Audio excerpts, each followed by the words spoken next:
वादा खिलाफी करने वाली पार्टी, कांग्रेस पार्टी राजनीतिक रूप से सत्ता हत्या कर उसका उपभोग करने वाली पार्टी है।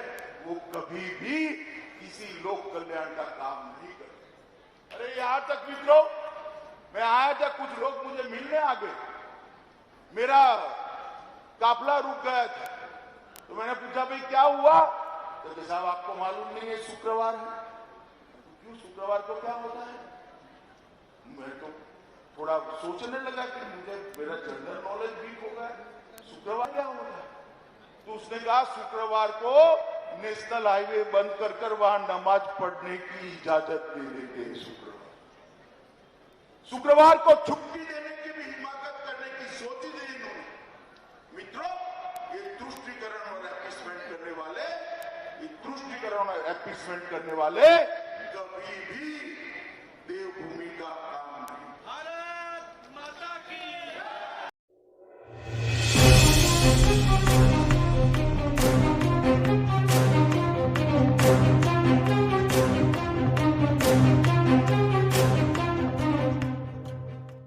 अस्सलाम वालेकुम। बसीरत ऑनलाइन में आपका इस्तकबाल है। राहत इंदौरी का मशहूर शेर, सरहदों पर बहुत तनाव है क्या, कुछ पता तो करो, चुनाव है क्या।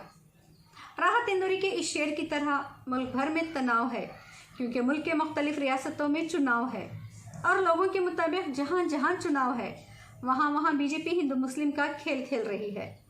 हाल ही में मुल्क के होम मिनिस्टर, बीजेपी के चाणक्य कहे जाने वाले अमित शाह मुसलमानों के खिलाफ नफरत का जहर घोलने उत्तराखंड पहुंच गए। दरअसल साल 2022 में उत्तराखंड में विधानसभा चुनाव होने वाले हैं, जिसकी वजह से सभी सियासी पार्टियां अपने अपने तौर पे एक्टिव हो चुकी हैं। ऐसे में बीजेपी कैसे पीछे रहेगी? बस क्या था, मरकजी वजीर दाखिला अमित शाह 30 अक्टूबर बरोज हफ्ता उत्तराखंड की राजधानी देहरादून पहुंच गए और यहाँ पर इन्होंने गसियारी कलीसन योजना का शुभारंभ किया। और इस मौके पर इन्होंने रैली से खिताब करते हुए कहा कि पहले जब मैं कांग्रेस सरकार के दौरान यहाँ आता था तो मेरा काफिला रोका गया था। मैंने लोगों से पूछा कि क्या हुआ, तो कुछ लोगों ने बताया कि साहब आपको मालूम नहीं है आज शुक्रवार है। तो मैं थोड़ा सोचने लगा कि शुक्रवार को क्या होता है। फिर कुछ लोगों ने मुझे बताया कि नेशनल हाईवे ब्लॉक करके वहाँ नमाज पढ़ने की इजाज़त दे देते हैं। शुक्रवार को छुट्टी देने की भी लोगों ने सोची थी। इस पे अमित शाह ने नमाज को टारगेट बनाते हुए कुछ यूँ कहा, मित्रों, ऐसे तुष्टीकरण करने वाली कांग्रेस पार्टी देवभूमि का विकास नहीं कर सकती। अमित शाह के इस मुतनाज़ा बयान पे अलका लांबा ने ट्वीट करते हुए कहा है, चुनाव आ गए, हिंदू मुसलमान याद आ गया, अपनी औकात दिखाने आ गए, देश को दंगों की आग में झोंकने आ गए। न्योडा, गुरुग्राम और त्रिपुरा में इन्हीं के इशारों पर और ऐसे भाषणों की वजह से आज मुसलमानों पर हमले हो रहे हैं। ये मुल्क का वजीर दाखिला है और ये मुल्क की बदकिस्मती है, तशवीश होना वाजिब है। इसी के साथ अलका लांबा ने एक और ट्वीट शेयर करते हुए कहा कि हम सच्चे हिंदुओं को मोदी सरकार से मांग करनी चाहिए कि देश में इतनी मस्जिदें बनवा दें कि हमारे मुस्लिम भाइयों को सड़कों पर आकर नमाज ना पढ़नी पड़े और मस्जिदों से ही देश के लिए दुआएं कर सकें और सारे दलित भाई बहनों को मंदिरों में पीटने वालों को सजा दें। वहीं इस पर भूपेंद्र भारद्वाज नामे ट्विटर सारिफिन ने लिखा है, बीजेपी विकास करें ना करें, फसाद ज़रूर करवाएंगे। इन्हें हिंदुस्तानी मुसलमानों से एलर्जी है, लेकिन बेटे को अरबियों के बगल में बिठा रखा है। बहरहाल नाज़रीन, भाजपाइयों को कौमी व आलमी सतह पे जलील होकर आदत हो चुकी है और अब तो शर्म है कि इनके करीब आती भी नहीं। नाज़रीन, इसी के साथ ये दूसरी खबर कर्नाटक की है। कर्नाटक के हासन डिस्ट्रिक्ट में बजरंग दल और विश्व हिंदू परिषद के कारकुन ने 2002 गुजरात फसादात को एक बार फिर दोहराने की मुसलमानों को धमकी दी है, जिसका वीडियो क्लिप सोशल मीडिया पर भी वायरल हुआ है। पहले आप इस वीडियो को देखें। 2 ತಿಂಗಳಾದ್ಮೇಲೆ ಇನ್ನ 2 ತಿಂಗಳಾದ್ಮೇಲೆ ಹನುಮ ಜಯಂತಿಯಲ್ಲಿ ಪಿಕ್ಚರ್ ತೋರಿಸ್ತೀವಿ. ವಿಶ್ವ ಹಿಂದೂ ಪರಿಷತ್ ಬಜರಂಗ್ ದಳ RSS ನೇತೃತ್ವದಲ್ಲಿ 6 ತಿಂಗಳಿಗೊಂದು ಹೊಸ ಪಿಕ್ಚರ್ ತೋರಿಸ್ತೀವಿ.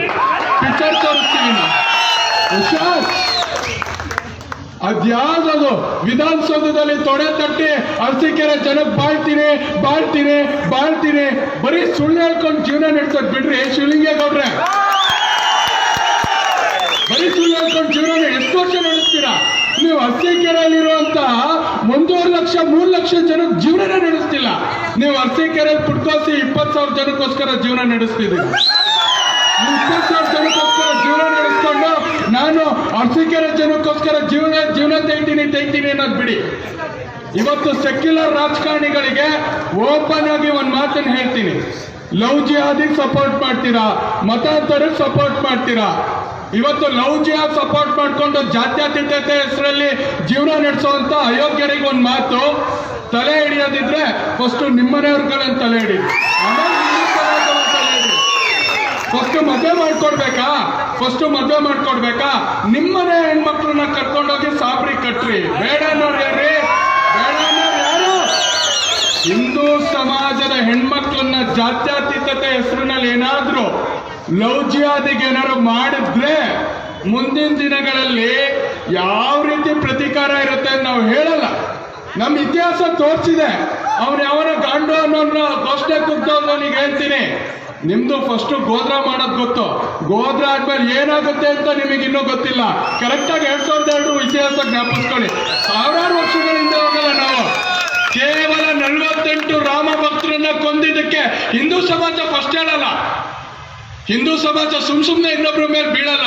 ಯಾಕೆ ಅಂತ ಹೇಳಿದ್ರೆ ಇನ್ನೊಬ್ರು ದೇಹದಲ್ಲಿ ಹರಿತಿರೋದ್ ರಕ್ತ ಮನುಷ್ಯ ಜನ್ಮ ಶ್ರೇಷ್ಠ ಜನ್ಮ ಅಂತ ಮನೆಯಲ್ಲಿ ನಮ್ಮ ಅಪ್ಪ ಅಮ್ಮ ಪ್ರತಿದಿನ ಹೇಳ್ಕೊಡ್ತಾರೆ.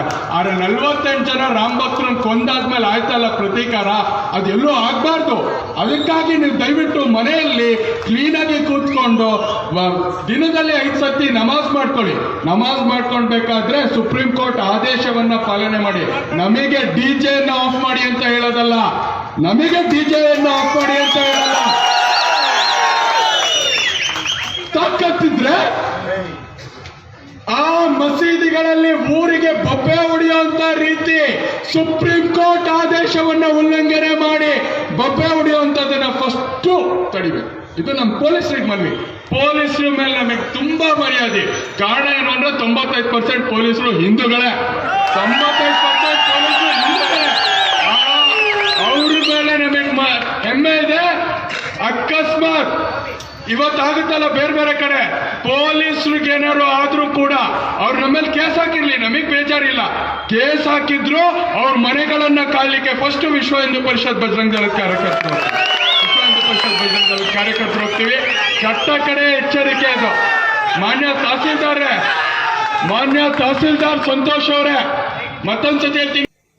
दरअसल हासन में बजरंग दल और विश्व हिंदू परिषद से वाबस्ता महिपाल नामी एक हिंदू कारकुन ने 27 अक्टूबर को अरसीकेरे नामी कस्बे में मुनक़द अवामी प्रोग्राम में इश्तियाल अंगेज तकरीर की थी।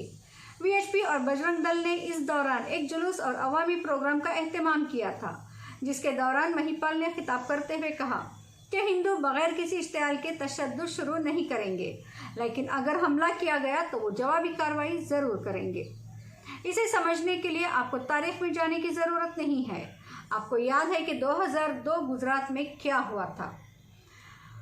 इसने मुसलमानों को धमकी भरे अंदाज में ये भी कहा कि दिन में 5 वक्त की नमाजें घर पर ही पढ़ें।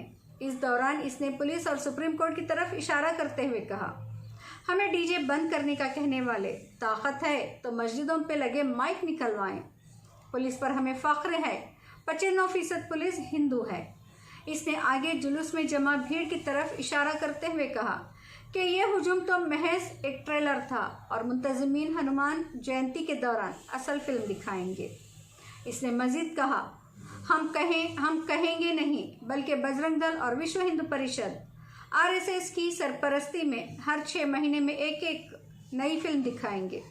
अभी फिल्म से मुराद आप खुद समझ सकते हैं। फिलहाल अरसीकेरे की सुन्नी जमात कमेटी ने अरसीकेरे के तहसीलदार को एक दरख्वास्त दायर की है, जिसमें प्रोग्राम में इश्तियाल अंगेज तकारीर करने वालों के खिलाफ कार्रवाई का मुतालबा किया गया है।